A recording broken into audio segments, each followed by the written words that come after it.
From the Four Seasons Hotel in New York City, I'm joined now by Jim Rogers, famed commodity investor and creator of the Rogers International Commodities Index. Jim, thank you for taking the time.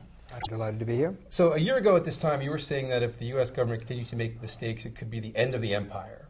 In the last few weeks, we've had President Obama, Ben Bernanke, and Tim Geithner, for lack of a better word, patting themselves on the back saying, we averted a crisis and now we're on the road to recovery. Do they deserve any credit for seeing us through? What is the worst economic crisis since World War II? No, all they did was take a lot of money from over here and put it over here, so these people think that they're better off. The problem is not solved. They're making the problem worse, and not just the financial problems, the economic problem. Now Mr. Obama is taking us into Afghanistan. Same thing ruined the British 100 years ago, ruined us 50 years ago in Vietnam. I mean, it's getting worse, not better. So do you think that the global economic recovery, or, well, let's talk about the U.S. recovery. Right now we had 2.5+% GDP in the third quarter. Is that just a blip? Are we heading back down into a recession? You believe that? You believe what the government says? No, usually not. You're bad for my nervous system if you believe all that kind of stuff. Look, what has been happening is the government has been printing and spending a lot of money.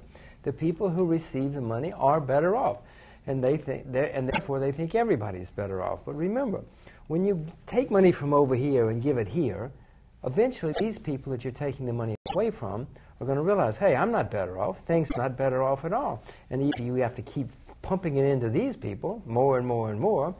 But these poor people over here are suffering. So no, this is not solving the problem. Papering over the problem is not going to solve America's problems. The idea that you can solve a problem of too much debt and too much consumption, with more consumption and more debt, I mean, it defies belief.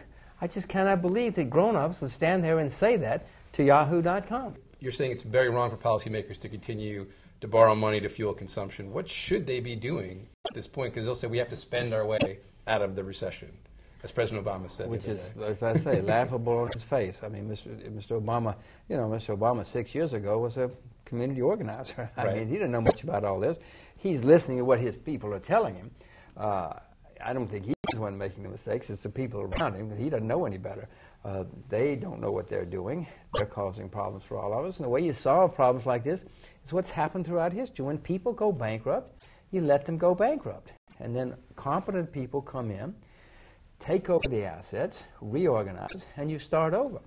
Happened in Scandinavia at the early 90s. They boomed after 3 or 4 years of horrible pain. South Korea, Russia, Mexico, I mean, the list goes on and on throughout history. The countries that take the pain and reorganize and start over have always come out and done much, much, much better. So we seem to be following the path of Japan, right? Yeah, we're doing the Japanese model.